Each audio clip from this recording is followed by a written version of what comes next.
What's up guys, JTM Off-Road here. Today's video, we're putting together my new press.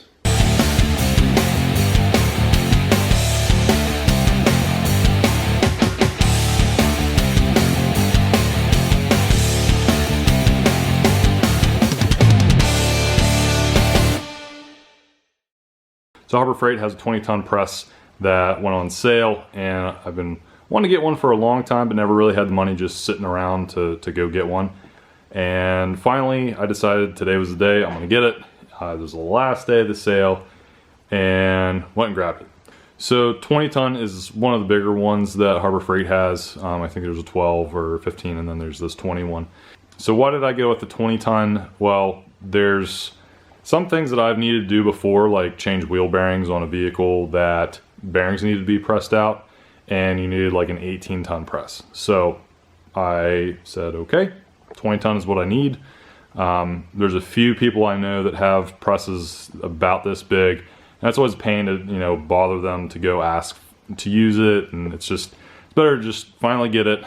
So the nice thing with this is I'm trying to do a little more fabricating, and I thought it'd be a good idea to get this because Swag Off-Road, I believe it is, has a finger press that you can use to bend metal and stuff, and I thought that would be a really good thing to have at some point. So hopefully, I don't know when I'd be able to get it, but I'll have to get that at some point. It's a little expensive, so it might take me a little bit to get to it. But I wanted to get this press, start being able to use it for different things around here. Sometimes I'm trying to do something with a vise that's just not cutting it, and this would help out so much. So this is gonna be a nice addition to the garage. I'm not quite sure exactly where I'm gonna be putting it. I just have stuff everywhere, and I really need to reorganize all this stuff. But I figure, we can set it up over there or something for now until we figure out a good place. So yeah, it's nice and heavy. Got it out of the truck, got it laying here, and I'm just gonna go ahead and open it up and put it together. Perfect.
Alrighty, so it's done. I actually started this video back in January, and it's now end of October, and I'm coming to finish the video. So it's all assembled. Assembly went, perfectly fine. It seems solid enough. It's a Harbor Freight press. It's great. It's a little wobbly. It's not the most stout thing, but really that doesn't really matter.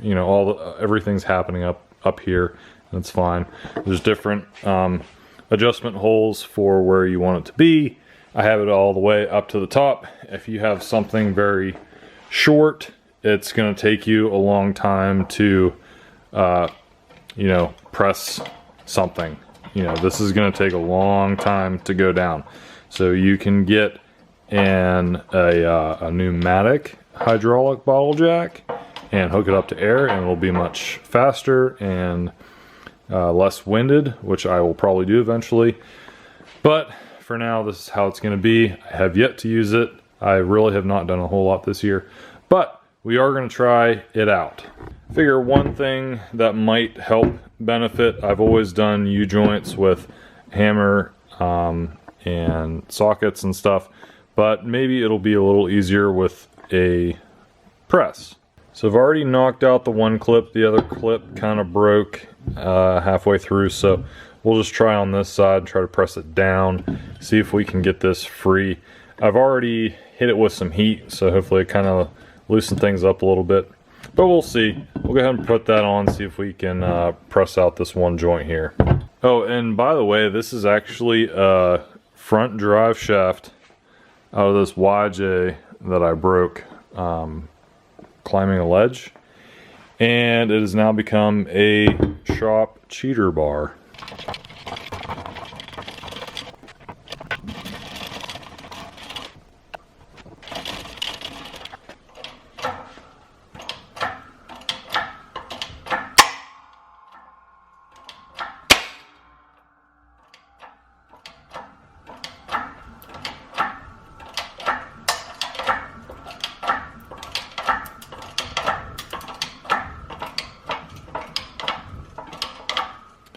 There we have it, guys. U-joint is out. Honestly, I'm a little embarrassed to say, so it went really smoothly at first, and by far so much easier than using a hammer and socket, which is what I've been used to. But whenever I got the one side through, I went to work on the other side, and I was being careless and wasn't really watching what I was doing, making sure that everything was straight. And it's just been a while since I changed out a U-joint. The one cap went back through. I went too far out. It was coming back through, and the cap was a little off, so of course it caught, and the press, being so strong, just completely blew out this cap, which I've never done before. So it is very easy with so much power to actually blow out U-joint or whatever you're doing. So definitely be careful. I'm glad I did this as a trial run to see how this works. So I know better for next time to make sure that everything's completely straight and whatnot, and so on and so forth. So, but U-joint's out. It was a lot easier than just, you know, going at it with a hammer over and over and over, heat, whatnot. That, you know, you could hear that really sudden pop, which, you know, was a great sound with all this rusty stuff. So 20-ton press, definitely a win for sure. All right, so first trial run of the press went pretty well, and I'm anxious to use it again. So I hope you guys enjoyed the video. I know I haven't had very many videos this year, and it took me a while to get this one done, but hopefully we'll have some more going here soon. So please give the video a thumbs up if you like it. If you're new to the channel, please subscribe. That's it. That's about it for this video, guys. We'll see you in the next one.